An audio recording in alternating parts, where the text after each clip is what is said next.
जल्दी जल्दी चूल्हे पर दाल चावल बना रही होती है। शुक्र है भगवान का, दाल चावल बन गए, जल्दी से दाल में तड़का लगा देती हूँ।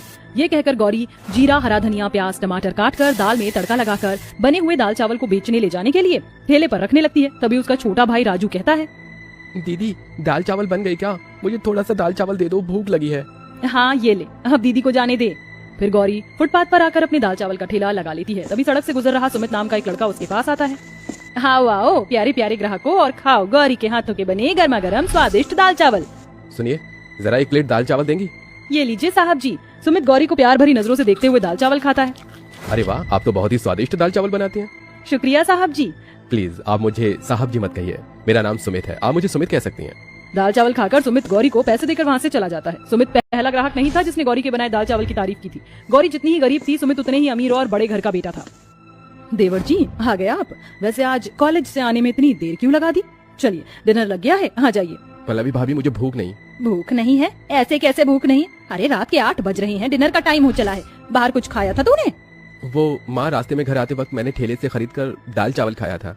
देवर जी, आपने ठेले से खरीदकर दाल चावल खाए? कॉलेज की कैंटीन और रेस्टोरेंट्स पर ताला लगा था क्या? अरे आपको पता भी है ये गरीब ठेले वाले पता नहीं कैसे सस्ते ग्रोसरी के सामान का इस्तेमाल करते हैं और कितनी गंदगी में खाना बनाते हैं। राजरानी की बहू पल्लवी बहुत ही अमीर और पैसे वाले घर से थी, इसलिए वह स्वभाव से बहुत ही घमंडी और अपने आगे गरीबों को कुछ नहीं समझती थी। मगर गरीब गौरी की सादगी पहली नजर में सुमित के दिल में उतर गई। अब सुमित गौरी को देखने के बहाने उसके ठेले पर आकर दाल चावल खाता। गौरी भी मन ही मन सुमित को चाहने लगी थी, मगर अपनी गरीबी को सोचकर वो रुक जाती। गौरी, तुमसे एक बात पूछूं? तुम ये दाल चावल का ये जो ठेला है वो क्यों लगाती हो? सुमित जी, मेरे सर पर मेरे छोटे भाई और मेरे पिता की जिम्मेदारी है। कुछ समय पहले तक पिताजी ठीक थे, मजदूरी करके घर चलाते थे, मगर अब उनसे इतनी मेहनत नहीं होती, इसलिए घर का दाना पानी चलाने के लिए मैंने दाल चावल का ठेला लगाया।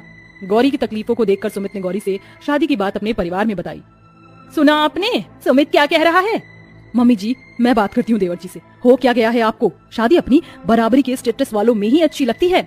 बस करो पल्लवी बहू, और भाग्यवान क्या हो जाएगा जो एक गरीब घर की बेटी अगर हमारे घर की बहू बन जाएगी। हमारा सुमित उसी के साथ खुश है। सुमित की खुशी के लिए उसके अमीर घर वाले रिश्ता लेकर गरीब गौरी के घर आते हैं। नमस्ते भाई साहब, मैं यशवर्धन हूँ। दरअसल मेरा बेटा सुमित और गौरी एक दूसरे को पसंद करते हैं। हम गौरी को अपने घर की बहू बनाना चाहते हैं। ये सुनकर गरीब गोपी की आंखों में खुशी के आंसू भर आते हैं। अरे ये तो मेरी खुशकिस्मती है जो मुझ जैसे गरीब की बेटी का रिश्ता इतने बड़े अमीर घर में होने जा रहा है। मुझे ये रिश्ता मंजूर है। ये सुनकर राजरानी गौरी को शगुन की थाली देती है। तभी पल्लवी गौरी को गरीब होने का ताना मारती है। मेरी होने वाली देवरानी जी, तुम्हारी तो लॉटरी लग गई, इतने बड़े घर की बहू जो बनने जा रही हो, वरना तो किसी गरीब रमेश टाइप से ही शादी होती। गौरी पल्लवी की बातों को सुनकर सह जाती है और गोपी के गरीब होने के कारण साधारण तरीके से सुमित और गौरी की शादी हो जाती है और गौरी अपने ससुराल आ जाती है। अरे कितने सपने देखे थे मैंने अपने सुमित की शादी को लेकर, मगर बहू के पिता ने तो बेइज्जती कर दी। ना कोई महंगा बैंक्वेट हॉल बुक किया और ना ही कोई अच्छा इंतजाम किया। ऐसी गरीबों वाली सस्ती शादी तो मैंने पहली बार देखी है। ओहो मम्मी जी, अब सोचने का क्या फायदा, शादी तो हो गई। वैसे देवरानी जी, तुमने तो अपनी जिंदगी में इतना महंगा लहंगा पहली बार पहना होगा ना, क्योंकि अब तक तो गरीबी के कारण फुटपाथ पर बिकने वाले सस्ते कपड़े पहनने की ही आदत होगी। पल्लवी बातों ही बातों में गौरी को गरीबी का फिर से मजाक बनाती है, जिस कारण गौरी की आंखें छलछला जाती हैं। जिसके बाद राजरानी अपनी गरीब बहू का गृह प्रवेश कराती है। ससुराल के पहले दिन गौरी जल्दी सुबह 5 बजे उठकर पूरे घर की साफ सफाई करती है। इतने में उसकी सास राजरानी और जेठानी पल्लवी किचन में आती है। प्रणाम माँ जी। हाँ हाँ ठीक है ठीक है, आज तेरा ससुराल में पहला दिन है और पहली रसोई भी, इसीलिए घर पर 21 पंडित आने वाले हैं, इसीलिए तू उनके लिए अपनी पहली रसोई में अच्छा अच्छा खाना बनाना जिसे खाकर पंडित खुश हो जाएं। जी अच्छा माँ जी। ये कहकर पल्लवी और राजरानी किचन से चले जाते हैं। समझ में नहीं आ रहा कि अपनी पहली रसोई में ऐसा क्या बनाऊं जो कि मेरे ससुराल वाले भी खा लें और घर पर आने वाले पंडित जी भी। एक काम करती हूँ, दाल चावल बना लेती हूँ और मीठे में साबूदाने की खीर बना लूंगी और थोड़े से लड्डू भी।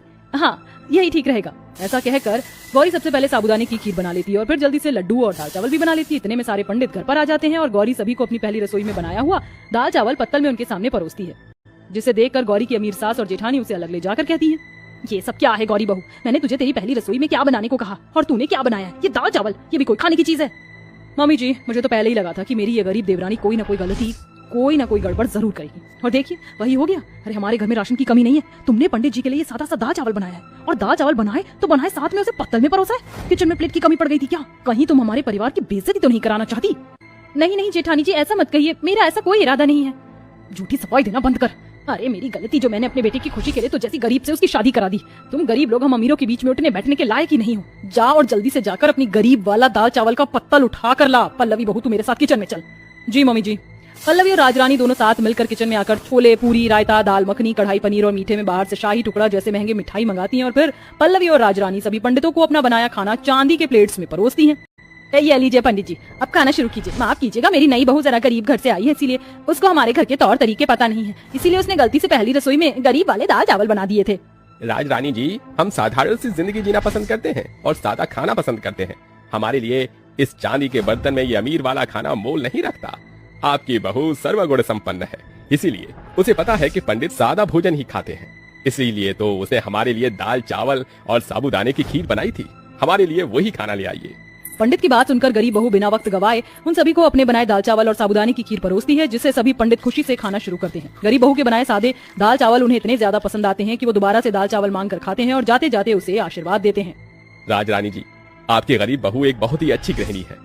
जब तक इसके कदम इस घर में है, आपके घर में कभी कोई कमी घाटी नहीं आएगी।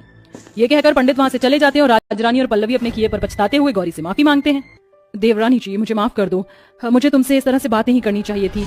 नहीं बहू, मुझे भी माफ कर दे। तूने तो अपनी तरफ से अच्छी बहू की जिम्मेदारी निभाई थी, मगर मैंने तेरी पहली रसोई में दाल चावल देखकर तुझे जो नहीं कहना चाहिए था वो कह दिया। कोई बात नहीं माँ जी, मुझे आपके या जेठानी जी की बातों का बुरा नहीं लगा। आप मुझसे बड़ी हैं और गलती तो किसी से भी हो सकती है। उस दिन के बाद से पल्लवी पैसों का घमंड करना छोड़ देती है। वहीं राजरानी भी गरीब घर से आई गौरी को अपनी अमीर बहू पल्लवी के जैसे प्यार करने लगती है। अपने पति राज और सास शीतल के साथ रहती थी। संध्या देखने में काफी काली होती है। संध्या के काले रंग की वजह से ना ही तो संध्या की सास उसे पसंद करती थी और ना ही उसका पति राज। काले रंग की वजह से शीतल और राज हमेशा संध्या को ताने दिया करते थे। शीतल और राज की शादी को आज पूरे 2 साल हो जाते हैं, लेकिन शीतल अभी तक माँ नहीं बन पाती है। शीतल बहन, कहाँ हो तुम? अरे शांति बहन, क्या हो गया? आज इतनी खुश कैसे हो?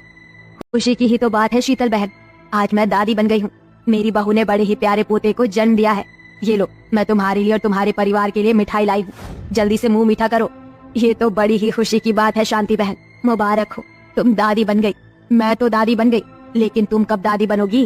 राज और संध्या की शादी को पूरे 2 साल हो चुके हैं, बहू ने अभी तक कोई खुशखबरी नहीं सुनाई है। कहीं तुम्हारी बहू में कोई कमी तो नहीं है? मैं एक डॉक्टर का नंबर दे रही हूँ, बहुत ही अच्छी डॉक्टर है। तुम एक बार अपनी बहू को उस डॉक्टर के पास दिखा दो, अगर कोई परेशानी होगी तो वो बता देगी। शांति शीतल को एक बहुत ही अच्छी गायनेकोलॉजिस्ट का नंबर देती है। शांति की बात सुनकर शीतल को भी ऐसा लगता है कि कहीं संध्या में कोई कमी तो नहीं है, जिस वजह से वो माँ नहीं बन पा रही है। इसलिए अगले ही दिन शीतल संध्या को लेकर गायनेकोलॉजिस्ट के पास जाती है और उसका चेकअप कराती है। डॉक्टर, मेरी बहू की रिपोर्ट तो ठीक है ना? कोई प्रॉब्लम तो नहीं है ना? देखिए, मैंने आपकी बहू को 2 बार चेकअप किया है और 2 बार में सेम ही रिपोर्ट आई है। लगता है बचपन में खेलकूद में इन्हें इंटरनल इंजरी हो गई थी, जिस वजह से ये बेबी कंसीव नहीं कर पा रही हैं। इसलिए आपकी बहू कभी भी बेबी कंसीव नहीं कर सकती है।